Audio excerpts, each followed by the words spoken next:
Hey guys, it's Victor back here once again. Just wanted to talk to you about, the economy, kind of like what we're going into with 2025, and the sort of approach which I'm taking in this new year. So,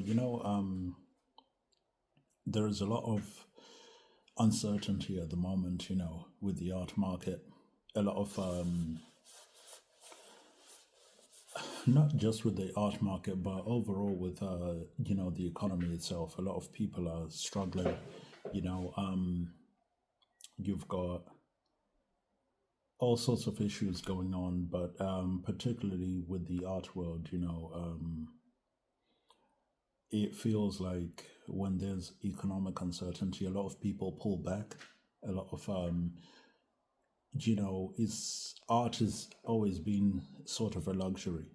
For the artist, it's an absolute must. It's something which we feel we must do, 100% obligation. Whereas for the average person out there, art for a collector or for an enthusiast, it's not something which is 100% necessary. It's not something which they 100% need to have, need to collect, need to own. It's not on the same level of immediacy as the way we create. So for me, myself personally, when I first started learning how to draw, my story is a bit interesting because it started off many years ago in high school, and in a way, it was. I've got a little sketchbook to show you. So in a way, in the beginning, even from the very beginning, everything I create has been fairly detailed, and it's mostly original designs. I learned how to draw. I would be going to the library after school, and then I'd sit and learn human anatomy from some of my favorite comic book drawing guides and stuff like that. So that's where I learned how to create these like amazing pieces, as you can see here. And once I mastered human anatomy, then I just started adding detail, just adding crazy amounts of detail. Usually, I would be drawing guys wearing masks with bodysuits on them. I would be drawing stuff which was inspired by horror movies, by fantasy. And for me, it was an absolute need. I needed to get these ideas out onto the page. I needed to sit there and draw. It felt like one of those things which kept my sanity during a time when I felt like my sanity was being tested by various different problems I was having at home and some problems I was having at school. So I would get out the old pencil. I'd get out the ink, the nib pen, the ink pen, the dip pen, I should say. My goodness, the one which you dip into ink and you draw. I'd do the pencil, do the dip pen, and sometimes it would be just the roughest outline or just straight into biro. Some of my work is so rough that it didn't even get touched by a pencil. It was just straight into biro, straight into creating something really detailed and slightly crazy on the page. But at the same time, again, for me personally, it was an absolute necessity to get these ideas out onto the page, to create these things, to create these designs, because they gave me hope. They gave me hope for the future. When you're in a challenging position in your life, you need to do things which give you a sense of control, which give you a sense of power, and I think that's my message for today is do things which empower you as an artist, whether it's arranging to do a mural for free for a local school, a local caf, whether it's producing the next piece of art, whether it's challenging yourself to do something that you've never done before. I even drew the Queen at one point, and I was hesitating to show you this because I thought it might not be mine, but actually it is mine. It's one of my pieces. But, I don't even remember doing this. It's amazing. Some of the stuff you come across when you stop and you reflect on the previous work you've created is just simply astonishing. I'm not trying to blow my own horn or anything, because there is so much which is incomplete in the sketchbook, or in this collection, I should say. But overall, in 2025, we need to just get everything together. We need to get everything together. Right now, we're in an economy which is really rough. It's really difficult, and I think the fly-by-night artists, the so-called imposters, the people who are not really serious about this, who are not serious about their creativity, who don't feel an overwhelming compulsion to create, they're going to get weeded out. For Christ's sake, I draw, I write, I occasionally sing, I do so much because I just feel I need to. I've got no choice. Almost every day I write something, if not every day. I'm also really, really getting back into my drawing. What I've shown you today is all traditional work using pencils and nib pens and stuff, but I've also done a lot of digital work as well. So if you check out my Instagram at Vieforr, Vieforr, then you'll be able to see more of what I've created over the years. And 2025, I think honestly we need to focus more. Everything needs to be much more purposeful.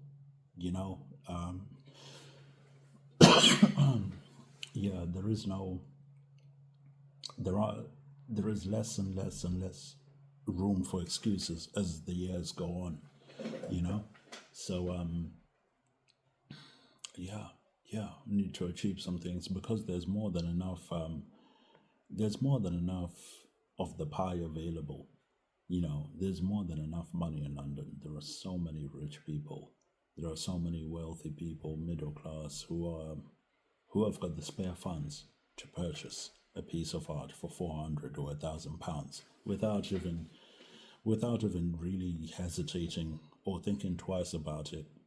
Those people do exist. Just because you're not one of them, just because your friends are not people with spare money, doesn't mean that there are not people who are going to see your art and want to purchase, who are not going to see your art and want to buy. You have to believe in your work so that other people can believe in your work. You have to invest in your work so that other people can invest. You've already invested, my God.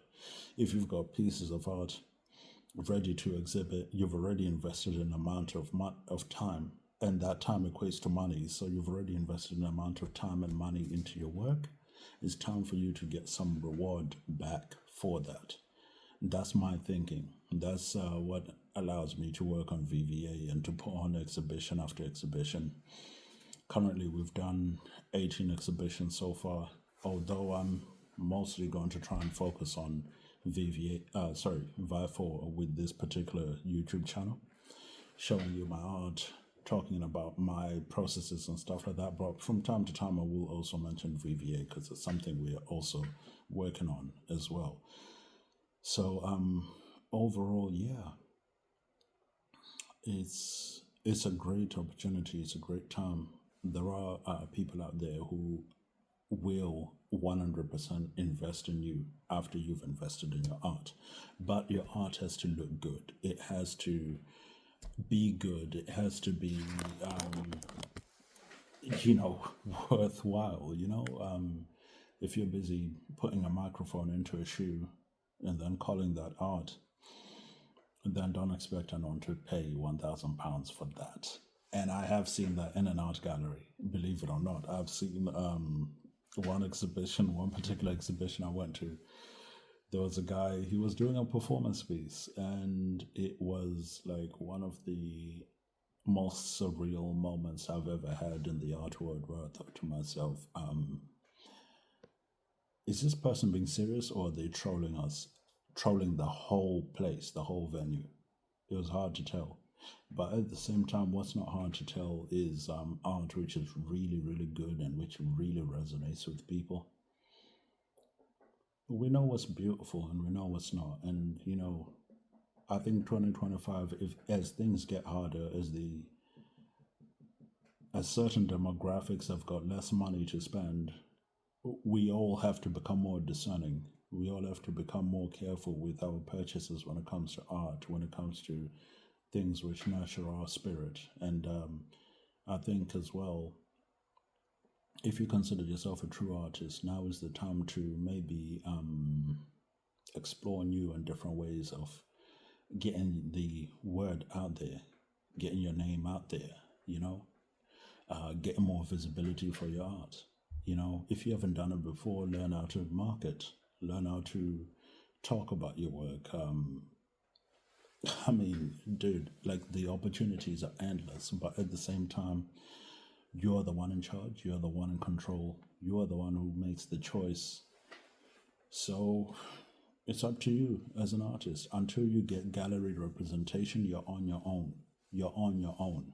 And you could be the next Picasso, you could be the next Da Vinci, but if you haven't got the work ethic in terms of your art, the work ethic in terms of creating a social media presence, a website, the work ethic in terms of promoting everything that you're doing shamelessly, like Picasso, like just becoming the best salesman of your work. This all takes time, but if you're not willing to cover all 4 to 5 bases, do you think your talent is going to be enough to coast by? You're making life harder for yourself. So everything you want is behind what you don't want to do or what you find most difficult. So there we go. That's the gem of today, and I think I'm pretty much going to call it quits now. But thank you very much for listening. And Vifo out. So all of my art is available for sale. My prints are around roughly £100 each, but bigger sizes command more money, of course. And I'm willing to hand deliver in London. But beyond London, I can send it via the delivery option of your choice. But thank you so much for listening to me, and hope you guys have a good evening. Vifo out.